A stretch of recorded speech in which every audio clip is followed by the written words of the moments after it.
नमस्कार। और आज के इस एक्सप्लेनर में आपका बहुत बहुत स्वागत है। देखिए, आज हम जिस विषय पर बात करने जा रहे हैं ना, वो सच में एक गेम चेंजर है। हम एक बेहद ही शक्तिशाली और ऐतिहासिक कार्य योजना पर चर्चा करेंगे। अक्सर होता क्या है कि हम अपनी सबसे कीमती चीजें, जैसे अपना ध्यान, अपनी मानसिक शांति और अपनी ऊर्जा, उन लोगों या परिस्थितियों पर लुटा देते हैं जो असल में इसके लायक ही नहीं होते, है ना। जब भी हम किसी नकारात्मक बात पर तुरंत प्रतिक्रिया देते हैं तो हम अनजाने में अपनी ही शक्ति का एक हिस्सा सामने वाले को सौंप देते हैं। लेकिन आज हम निकोलो मैकियावेली की गहरी समझ से प्रेरित उन 7 शक्तिशाली नियमों को डिकोड करेंगे जो हमारी मानसिक शांति को बचाने और हमें भावनात्मक रूप से बिल्कुल अटूट बनाने का काम करते हैं। आप इसे एक ऐसी अदृश्य ढाल समझ सकते हैं जो हमें बिना लड़े पूरी तरह से शांत और मजबूत रहना सिखाती है। तो चलिए सीधे इसमें गोता लगाते हैं। हमारी रोजमर्रा की जिंदगी की कड़वी सच्चाई ये है कि हम में से ज्यादातर लोग ऑटो पायलट मोड पर जी रहे हैं। किसी ने हमारा अपमान किया तो हम तुरंत भड़क जाते हैं। किसी ने हमारी बात पर सवाल उठाया तो हम घंटों उन्हें सफाई देने लगते हैं। अब ये जो ऑटो पायलट मोड है ना, ये हमारी कीमती ऊर्जा को लगातार चूसता रहता है। लोगों को लगता है कि हर बात पर बहस करना उनकी ताकत है, लेकिन असल में ये उनकी सबसे बड़ी कमजोरी है। इसके ठीक उलट जरा एक सच्चे मास्टर का दृष्टिकोण देखिए। बिल्कुल शून्य प्रतिक्रिया। वो हर चलते फिरते इंसान को अपनी ऊर्जा नहीं सौंपते। वे बहुत ही सोच समझकर ये चुनते हैं कि उन्हें अपना ध्यान कहाँ लगाना है और कहाँ बिल्कुल नहीं। और यही चीज उनके भीतर एक अटूट शांति का निर्माण करती है।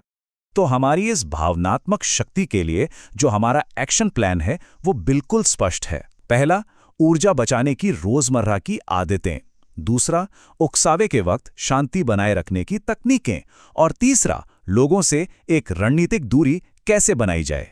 तो आइए शुरुआत करते हैं पहले भाग से, ऊर्जा बचाने की आदतें, जहां हम सीखेंगे कि अपने ध्यान को एक बहुत ही महंगी करेंसी, एक कीमती मुद्रा की तरह कैसे ट्रीट करना है। 99%। सोचिए, ये सच में हैरान करने वाली बात है कि 99% लोग अपने ध्यान को एक निवेश के रूप में देखने में पूरी तरह विफल रहते हैं।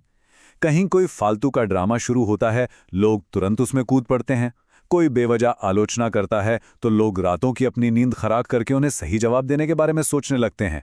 हम लगातार बिना ये सोचे समझे कि बदले में हमें क्या मिल रहा है, अपना ध्यान बिल्कुल मुफ्त में बांटते रहते हैं। और इसका नतीजा क्या होता है? सिर्फ और सिर्फ तनाव और भयानक थकान। और यहीं पर काम आता है हमारा पहला नियम, ध्यान का फिल्टर। जो लोग मानसिक रूप से सच में शक्तिशाली होते हैं ना, वे अपने दिमाग में हर वक्त एक बहुत ही पावरफुल फिल्टर लगाकर रखते हैं। किसी भी इंसान से जुड़ने या किसी भी स्थिति में उलझने से पहले वे खुद से बस ये एक सीधा सा सवाल पूछते हैं, क्या ये व्यक्ति या ये स्थिति मेरे इस कीमती ध्यान के लायक हैं? अगर अंदर से जवाब नहीं आता है तो वे बस शांति से आगे बढ़ जाते हैं। कोई ड्रामा नहीं, कोई अफसोस नहीं। इस शांतिपूर्ण उपेक्षा को अपनी रोजमर्रा की आदत बनाना, यकीन मानिए, ये कोई कमजोरी नहीं है, बल्कि ये आपकी सबसे बड़ी ताकत है। और ये स्लाइड बहुत ही खूबसूरती से दिखाती है कि हमें अपने आसपास का दायरा कैसे तय करना चाहिए, जो कि हमारा दूसरा नियम है, सही लोगों का चुनाव।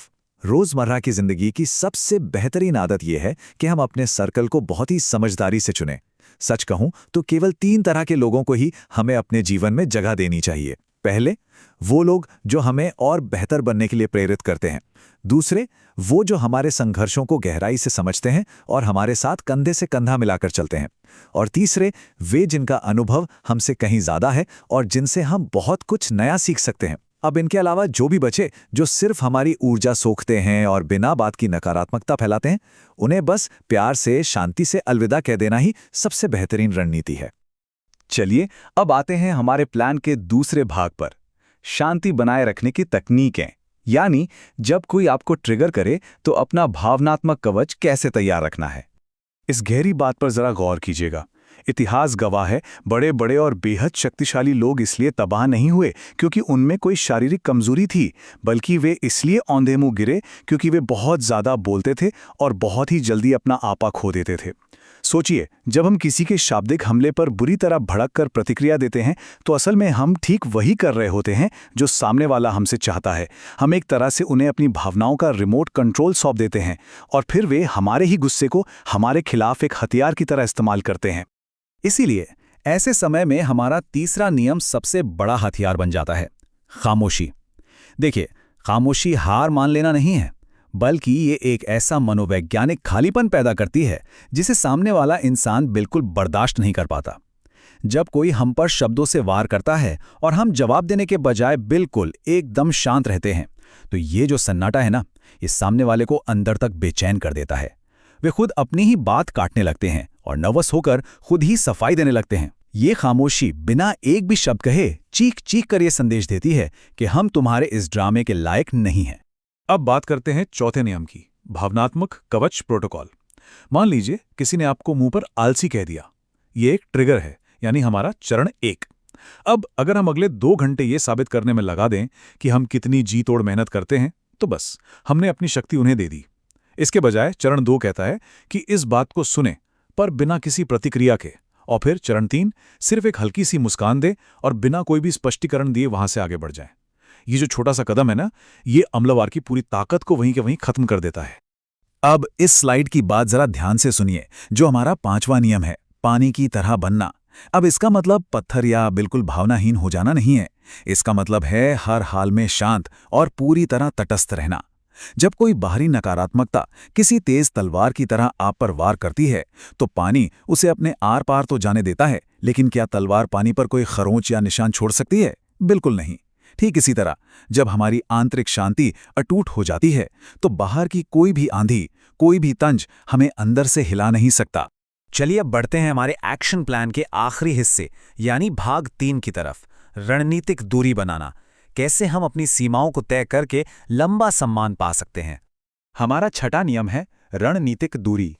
अब देखिए, इसका मतलब ये बिल्कुल नहीं है कि आप अचानक से पूरी तरह गायब हो जाएं या दुनिया से सारे रिश्ते तोड़कर कोई सन्यासी बन जाएं। वो तो बस परिस्थितियों से भागना हुआ। असली शक्ति तो इसमें है कि हम शारीरिक रूप से मौजूद रहें, लेकिन हमारी जो उपलब्धता है वो अनिश्चित हो, अनप्रेडिक्टेबल हो। लोगों को ये पता होना चाहिए कि हम हर समय हर किसी के लिए हाथ बांधे खड़े नहीं हैं।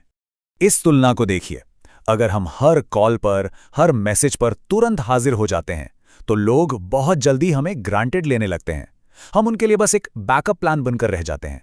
इसके उलट हमें अपना एक सख्त साप्ताहिक शेड्यूल बनाना चाहिए, जैसे कि काम खत्म होने के बाद या वीकेंड्स पर मैसेज या कॉल्स का तुरंत जवाब ना देना। ये जानबूझकर पैदा की गई एक तरह की अनिश्चितता है। इससे लोगों के दिमाग में ये बात बैठ जाती है कि हमारा समय बहुत कीमती है।